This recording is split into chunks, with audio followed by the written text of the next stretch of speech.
ब्राह्मण, क्षत्रिय, वैश्य और शूद्र, क्या ये वर्ण व्यवस्था हमारे समाज के लिए अभिशाप है?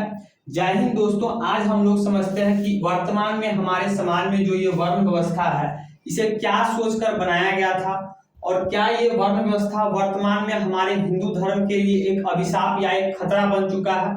इन सभी चीजों को आज हम लोग समझने का प्रयास करेंगे। आप लोग क्लास के एंड तक बने रहिएगा। देखिए, भारत का इतिहास है वो मेनली सिंधु सभ्यता से स्टार्ट होता है। इस सिंधु सभ्यता का जो टाइम पीरियड है आपको 2500 बीसी से 1750 बीसी तक जो भारत का इतिहास है, भारत के इतिहास को मेनली सिंधु सभ्यता के इतिहास से पढ़ा जाता है। इस सिंधु सभ्यता का जो आपको टाइम पीरियड है ये 2500 बीसी से 1750 बीसी तक है। लेकिन इस सिंधु सभ्यता की जो लिपि मिली है, इस लिपि को अभी तक हमारे इतिहासकार पढ़ने में सक्षम नहीं है। आप लोग ये देख सकते हैं कि ये सिंधु सभ्यता की लिपि है। जो सिंधु सभ्यता की जो लिपि थी वो आपको भाव चित्रात्मक थी, यानी देख के अंदाज आप यहाँ पर देख सकते हैं गैंडे के आकार का है, सांड के आकार का है, हाथी के आकार का है। तो सिंधु सभ्यता की जो लिपि थी आपको भाव चित्रात्मक थी, जिस कारण हमारे इतिहासकार अभी तक इस लिपि को पढ़ने में सक्षम नहीं है। और सिंधु सभ्यता का कोई ऐसा लिटरेचर भी नहीं मिला है, कोई बुक भी नहीं मिला है जिससे हम लोग ये अंदाजा लगा सके कि सिंधु सभ्यता में वर्ण व्यवस्था या फिर जाति व्यवस्था था। क्योंकि एक तो इसकी लिपि को हम लोग अभी तक पढ़ नहीं पाए हैं, ना ही इसका कोई बुक या लिटरेचर मिला है जिसमें ये लिखा हो कि सिंधु सभ्यता में वर्ण व्यवस्था या फिर जाति व्यवस्था था। तो हम लोग ये नहीं कह सकते, हम लोग ना ये कह सकते हैं कि सिंधु सभ्यता में वर्ण व्यवस्था था और ना ही इससे भी इनकार कर सकते हैं कि सिंधु सभ्यता में वर्ण व्यवस्था नहीं था, क्योंकि इसके लिपि को हम लोग अभी तक पढ़ने में सक्षम नहीं है। लेकिन सिंधु सभ्यता के बाद आता है वैदिक काल। वैदिक काल को आप सभी लोगों ने पढ़ा होगा, आप लोग सभी लोग जानते होंगे। वैदिक काल कहने का मतलब हो गया कि इस काल में वेदों की रचना हुई थी, जिस कारण इसको वैदिक काल कहा जाता है। इसका जो टाइम पीरियड है आपको 1500 बीसी से लेकर 600 बीसी तक। बीसी कहने का मतलब हो गया बिफोर क्राइस्ट, ईसा मसीह के जन्म से इतने साल पहले। तो वैदिक काल का टाइम पीरियड हो गया 1500 बीसी से लेकर 600 बीसी तक। अब इस वैदिक काल को भी, जो वैदिक काल में टाइम के साथ कुछ चेंजिंग हुआ, कुछ पहले चेंजिंग हुआ, जैसे समय के साथ चेंजिंग हुआ, चेंजिंग के आधार पर वैदिक काल को भी दो भागों में बांट दिया गया। एक बांट दिया गया ऋग्वैदिक काल और एक बना दिया गया उत्तर वैदिक काल। तो जो ऋग्वैदिक काल का जो टाइम पीरियड है आपको 1500 बीसी से लेकर 1000 बीसी तक, 1500 बीसी से लेकर 1000 बीसी तक। और वहीं उत्तर वैदिक काल का जो टाइम पीरियड है आपको 1000 बीसी से लेकर 600 बीसी तक, 1000 बीसी से लेकर 600 बीसी तक। कहने का मतलब ये हो गया कि वैदिक काल का जो टाइम पीरियड है 1500 बीसी से लेकर 600 बीसी तक, वैदिक काल में टाइम के साथ कुछ चेंजिंग हुआ। उस चेंजिंग को अच्छे से हम लोग समझने के लिए इतिहासकार ने वैदिक काल को दो भागों में बांट दिया। एक बना दिया ऋग्वैदिक काल और एक बना दिया उत्तर वैदिक काल। इसमें कुछ घटना थी जो आगे चलकर इसमें चेंज हो गया। तो वैदिक काल का जो टाइम पीरियड है आपको 1500 बीसी से लेकर 1000 बीसी तक, और उत्तर वैदिक काल का जो टाइम पीरियड है आपको 1000 बीसी से लेकर 600 बीसी तक। तो हम लोग आते हैं वर्ण व्यवस्था पर।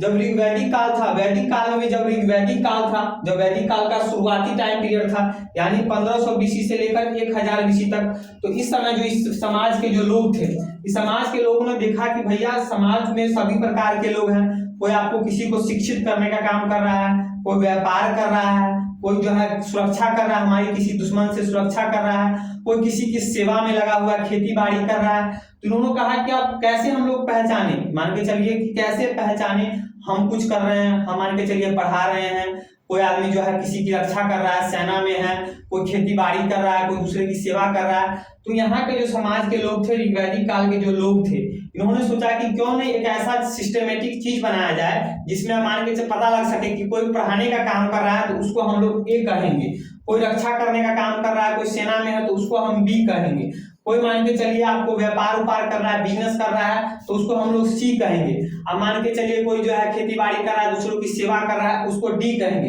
यानी पढ़ाने वाले जितने व्यक्ति होंगे, शिक्षित करने वाले जितने व्यक्ति होंगे, उसको हम लोग ए में रखेंगे। जितने भी आपको जो है युद्ध लड़ेंगे, रक्षा करेंगे, उसको हम लोग बी में रखेंगे। जितने भी आपको व्यापार उपार करेंगे, बिजनेस करेंगे, उसको हम लोग सी में रखेंगे। जितने भी आपको जो है दूसरों की सेवा हुआ करेंगे, खेती बाड़ी करेंगे, उसको हम लोग जो है डी में रखेंगे। यही सोचकर ऋग्वैदिक काल के जो लोग थे, इन्होंने वर्ण व्यवस्था को बनाया। वर्ण व्यवस्था क्या बनाया, इन्होंने 4 प्रकार का वर्ण व्यवस्था बनाया। एक इन्होंने बनाया ब्राह्मण बनाया, एक इन्होंने क्षत्रिय बनाया, एक इन्होंने वैश्य बनाया, एक इन्होंने शूद्र बनाया। इन लोगों ने ऋग्वैदिक काल के जो लोग थे, ये लोग थे, इन्होंने कहा कि भैया जो समाज में पढ़ाने लिखाने का काम करते हैं, यानी दूसरे को शिक्षा देने का काम करते हैं, उसको हम लोग कहेंगे ब्राह्मण। क्या कहेंगे, ब्राह्मण कहेंगे। यानी कोई भी समाज में कोई भी व्यक्ति है, काला है, सांवला है, आपको छोटा है, नाटा है, करिया है, उज्जर, उससे कोई मतलब नहीं। समाज का कोई भी ऐसा व्यक्ति जो दूसरे को शिक्षित करने का काम कर रहा है, उसको हम लोग क्या कहेंगे, ब्राह्मण कहेंगे। फिर उन्होंने कहा चलिए भैया अब जो व्यक्ति, जो ऐसा व्यक्ति है जो शरीर से हष्ट पुष्ट है, जो मान के चलिए युद्ध में भाग लेता है, सेना में रहता है, उसको हम लोग क्या कहेंगे, उसको हम लोग क्षत्रिय कहेंगे। कोई भी हो सकता है, समाज का कोई भी व्यक्ति, ऐसा यहाँ पर कोई सिस्टमेटिक नहीं है कि यहाँ से आने वाला व्यक्ति, कोई भी व्यक्ति जो सेना में है, दूसरों की रक्षा कर रहा है, उसको हम क्या कहेंगे, क्षत्रिय कहेंगे। उसके बाद इन्होंने कहा कि समाज का कोई भी व्यक्ति जो व्यापार कर रहा है, जो बिजनेस कर रहा है, उसको हम क्या कहेंगे, उसको हम वैश्य कहेंगे। ये भी समाज का कोई भी व्यक्ति हो सकता है। लास्ट में क्या बच गया, लास्ट में उन्होंने कहा कि भैया कुछ ऐसे व्यक्ति होंगे जो किसी के घर में जाके सेवा, किसी बड़े मालिक की सेवा करेंगे, खेती बाड़ी करेंगे, उसको हम लोग क्या कहेंगे, उसको हम लोग शूद्र कहेंगे। यानी समाज का कोई भी ऐसा व्यक्ति, वो करिया है, उज्जर है, छोटा है, बड़ा है, लंबा है, मोटा है, पतला है, उससे कोई मतलब नहीं। जो व्यक्ति दूसरों की सेवा कर रहा है, खेती बाड़ी कर रहा है, उसको हम लोग क्या कहेंगे, शूद्र कहेंगे। तो यही सोचकर एक वैदिक काल के लोगों ने इसको वर्ण व्यवस्था को बनाया। इसको क्या रखा, 4 प्रकार का रखा, ब्राह्मण, क्षत्रिय, वैश्य, शूद्र। यानी ऋग्वैदिक काल के जो लोग, जिन्होंने आपको वर्ण व्यवस्था बनाया, उसको जन्म के आधार पर नहीं बनाया, उन्होंने कर्म के आधार पर बनाया। यानी इन लोगों ने कहा कि भैया जैसा आदमी कर्म करेगा वैसा उसका वर्ण व्यवस्था होगा। कहने का मतलब ये हो गया कि मेरे बाबूजी किसी को पढ़ाने लिखाने का काम करते थे, तो मेरे बाबूजी क्या हो गए ऋग्वैदिक काल में, वो ब्राह्मण कहलाए। लेकिन उनका बेटा यानी मैं मान के चलिए इस आर्मी में भर्ती हो गया, आर्मी में भर्ती क्या हो गया, तो मैं क्या कहला गया, क्षत्रिय कहला गया। अब मेरा दूसरा भाई, वो मान के चलिए व्यापार कर रहा है, तो वो क्या कहला गया, वो वैश्य कहला गया। मान के चलिए मेरा तीसरा भाई, वो क्या कर रहा है, वो किसी की, वो उतना पढ़ा लिखा नहीं, वो खेती बाड़ी कर रहा है, दूसरों की सेवा कर रहा है, तो वो क्या हो गया, शूद्र हो गया। यानी एक ही परिवार में, यानी बाप उसका ब्राह्मण है, उसका एक बेटा क्या है, क्षत्रिय हो गया, उसका एक बेटा वैश्य हो गया, एक बेटा शूद्र हो गया। यानी जैसा जिसका गुण है वैसा उसको वर्ण मिलेगा। ये कहाँ व्यवस्था था, यह आपको ऋग्वैदिक काल में व्यवस्था था। यानी एक ही परिवार में आपको चारों वर्ण देखने को मिलता, ब्राह्मण भी देखने को मिलता, वैश्य भी देखने को मिलता, आपको शूद्र भी देखने को मिलता, चारों वर्ण देखने को मिलता। यानी ऋग्वैदिक काल में जो वर्ण व्यवस्था था वो आपको जन्म के आधार पर ना बल्कि कर्म के आधार पर था। लेकिन वही जब अब आता है उत्तर वैदिक काल, जब आपको ऋग्वैदिक काल समाप्त होता है, 1000 BC में ये समाप्त होता है, तो उत्तर वैदिक काल में आते हैं। उत्तर वैदिक काल में जब यहाँ के जब लोग थे, इन्होंने कहा कि नहीं, जो पहले वाला व्यवस्था था उस व्यवस्था को हम लोग अब समाप्त करेंगे। यानी उन्होंने कहा कि जो अब जो हमारे समाज में जो वर्ण व्यवस्था चल रहा है वो कर्म पे आधारित नहीं हुआ, वो क्या हो जाएगा, वो जन्म पे आधारित हो जाएगा। यानी आप मान के चलिए अगर मैं कोई व्यक्ति है जो दूसरे को पढ़ा लिखा रहा है, वो ब्राह्मण है, ब्राह्मण कहलाएगा। लेकिन उसका मान के चलिए जो बेटा है, उसका बेटा क्या हो गया, वो आपको सेना में भर्ती हो गया, तो अब क्या कहलाएगा, वो अब क्षत्रिय नहीं कहलाएगा, वो फिर भी ब्राह्मण ही कहलाएगा। यानी अब जो पहले जो ऋग्वैदिक काल में जो आपको वर्ण व्यवस्था था वो आपको कर्म पे जो आधारित था, उत्तर वैदिक काल में आके वर्ण व्यवस्था क्या हो गया, जन्म पे आधारित हो गया।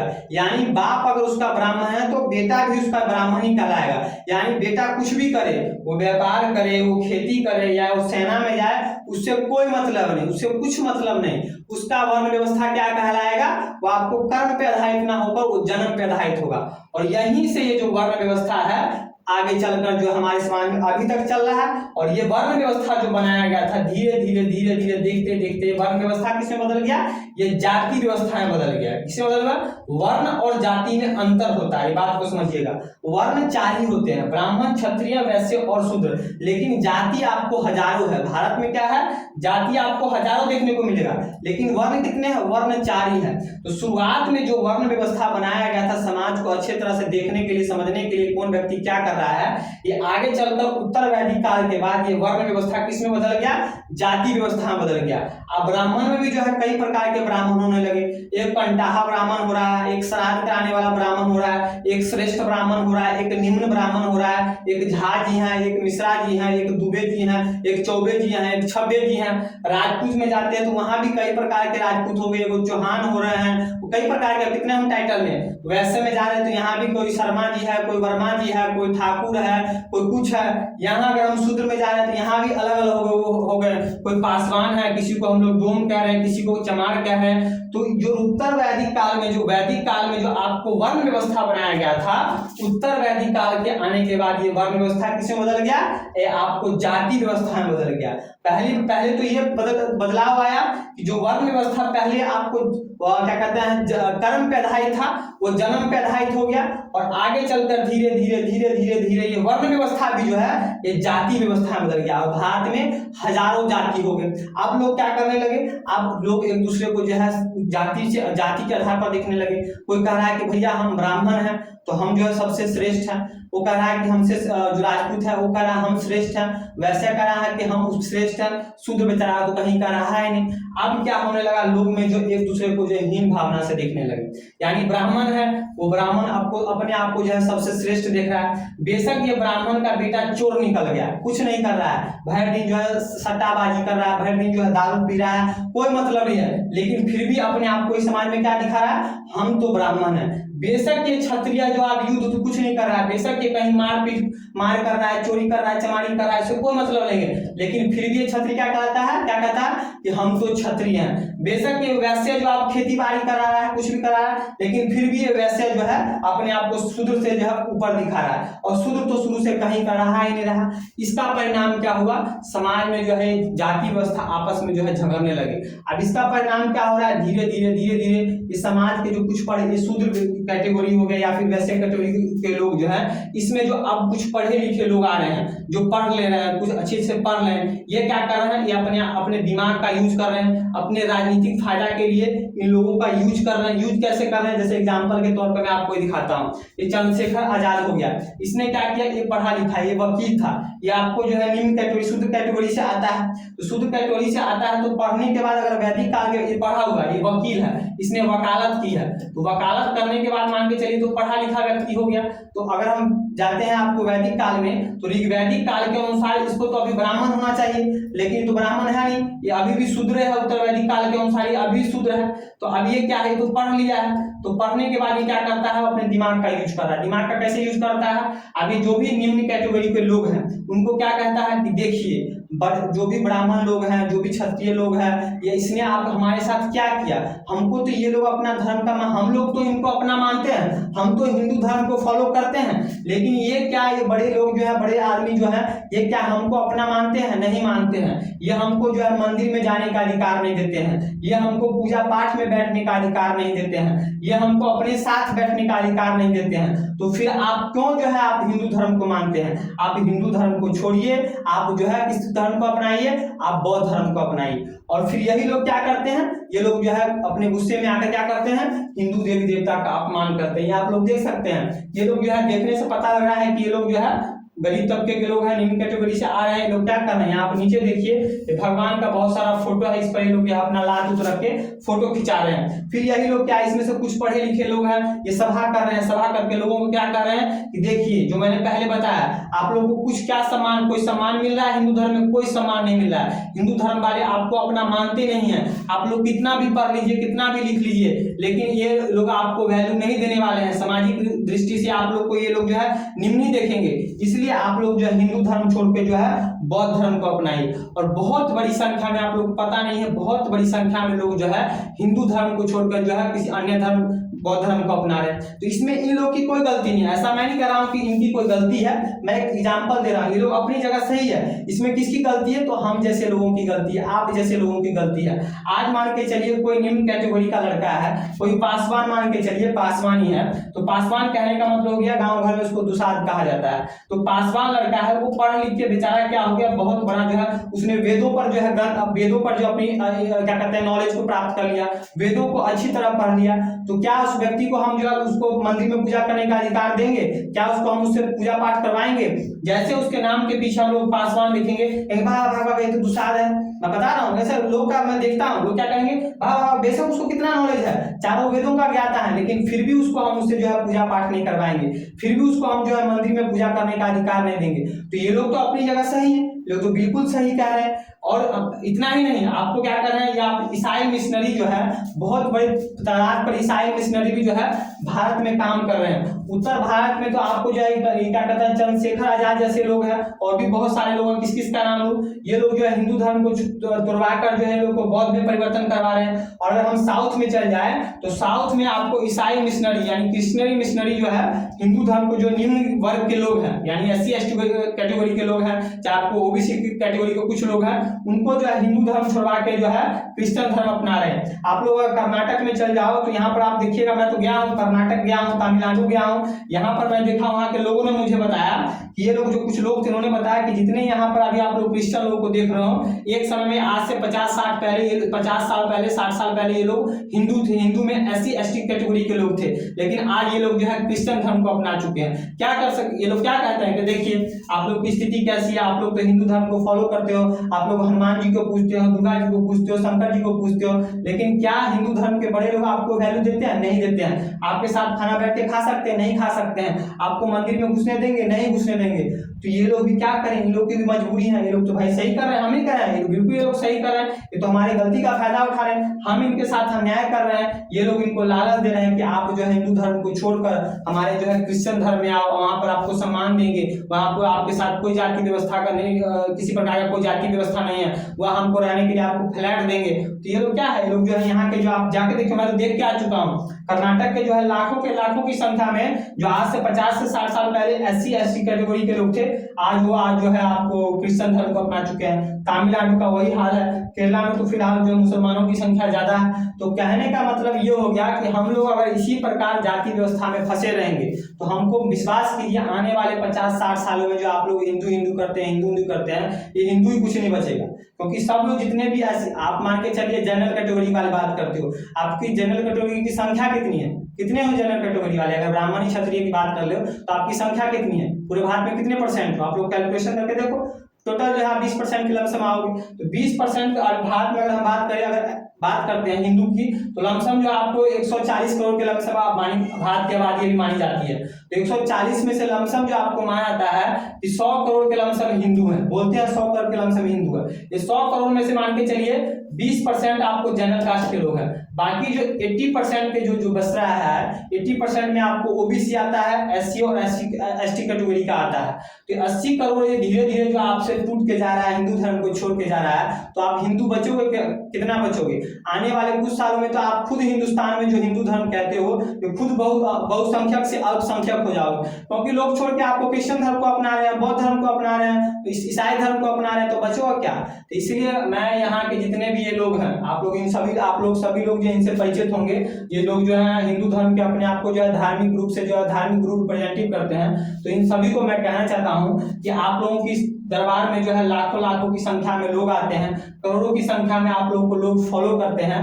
आप लोग अपने दरबार में जो है जितने भी लोग आते हैं, इनसे जो है आग्रह कीजिए कि आप लोग जो है वर्ण व्यवस्था को मानिए, लेकिन जाति व्यवस्था को नहीं मानिए। अगर कोई व्यक्ति ऐसी कैटेगरी से आ रहा है, अगर वो पढ़ लिख लिया है, उसको अगर वो मान के चलिए वेद का ज्ञान रखता है, तो उसको आप लोग पूजा करने का अधिकार दीजिए, उससे आप लोग पूजा पाठ करवाइए। ये लोग आप लोग जितने भी लोग हैं, धार्मिक गुरु ये लोग बोलते हैं, इन सभी का काम है, क्योंकि धार्मिक लोग जो है ज्यादा जो है बात को समझते हैं, इनको जो है करोड़ों की संख्या में लोग फॉलो करते हैं। हम जितना कहेंगे उसका उतना को असर नहीं पड़ेगा जितना ये लोग कहेंगे, क्योंकि धार्मिक का अलग ही जो है उसका नशा अलग ही होता है। धर्म का जो नशा होता है वो चरस हो गया, अफीम हो गया, गांजा हो गया, वो सबसे ऊपर जो है क्या कहते हैं धार्मिक धर्म का नशा होता है। तो इसलिए मैं इन लोगों से कह रहा हूँ कि भैया आपके दरबार में जितने लोग आते हैं, लाखों की संख्या में लोग आपके दरबार में आते हैं, करोड़ों की संख्या में लोग आपको फॉलो करते हैं, इसलिए आप लोगों से आग्रह कीजिए कि कृपया करके आप लोग जो है जाति व्यवस्था को नहीं मानिए। जो भी SC या ST कैटेगरी के लोग हैं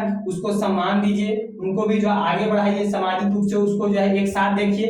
नहीं तो मेरा विश्वास कीजिए आप लोग आने वाले कुछ सालों में जो है आप लोग जो हिंदू कर रहे हैं, हिंदू बचेगा नहीं। और इसी पर आप सभी ने सुना होगा कि शायद उत्तर प्रदेश के एक कवि और एक राइटर है, गाना वाना भी गाते हैं, उन्होंने एक लाइन कही थी, बहुत अच्छी लाइन है कि जो है कंधों से ऊंची छाती नहीं होती, धर्म से बढ़कर कोई जाति नहीं होती, जब दीपक ही नहीं बचेगा तो क्या करोगे बाती का, और जब हिंदू धर्म ही नहीं बचेगा तो क्या करोगे जाति का। इसलिए बात को समझिए, अपने हिंदू धर्म को संगठित कीजिए। और ये मैं आपको पहले समझा चुका हूं कि ब्राह्मण, क्षत्रिय, वैश्य, शूद्र, यह आपको जो है लोगों को जो अच्छी तरह से आपस में समझने के लिए वर्ण व्यवस्था बनाया गया था। आज के लोग देखते हैं गाड़ी पर लिखा लेंगे ब्राह्मण लिखा लेंगे, कोई क्षत्रिय लिखा लेता है, कोई कुछ लिखा लेता है, कोई लिखाने से घंटा आलूगा कुछ नहीं फर्क पड़ने वाला है। इसलिए आप लोग जो है इस वर्ण व्यवस्था, जाति व्यवस्था को समझिए, जितना हमने समझाया इस बात को समझिए। और जो भी निम्न कैटेगरी के लोग हैं उनको सम्मान दीजिए। अगर कोई पढ़ के आ रहा है तो उसको भी सम्मान, उसके नॉलेज को जो है सम्मान दीजिए। ऐसा नहीं कि मान के चलिए कोई पढ़ लिख लिया है, कोई निम्न कैटेगरी का लड़का है, कोई SC कैटेगरी का लड़का है,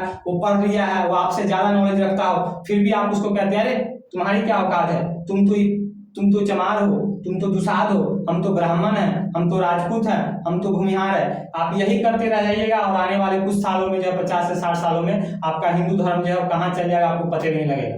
इसलिए आप लोग से निवेदन है कि ज्यादा से ज्यादा इस वीडियो को जो है अपने दोस्तों के साथ शेयर कीजिएगा, बुजुर्गों के साथ शेयर कीजिएगा, क्योंकि गाँव के जो ग्रामीण इलाका है वहाँ के बुजुर्ग ज्यादा जो है इस चीज को अपने दिमाग में घुसा के रखे हुए हैं। इसलिए इस वीडियो को ज्यादा से ज्यादा जो है अपने दोस्तों के साथ शेयर कीजिएगा। मेरे चैनल शुभम दुबे को सब्सक्राइब कीजिएगा और बेल आइकन भी क्लिक कर लीजिएगा। आज के लिए इतना ही, मिलते हैं नेक्स्ट वीडियो में नए टॉपिक के साथ, तब तक के लिए जय हिंद।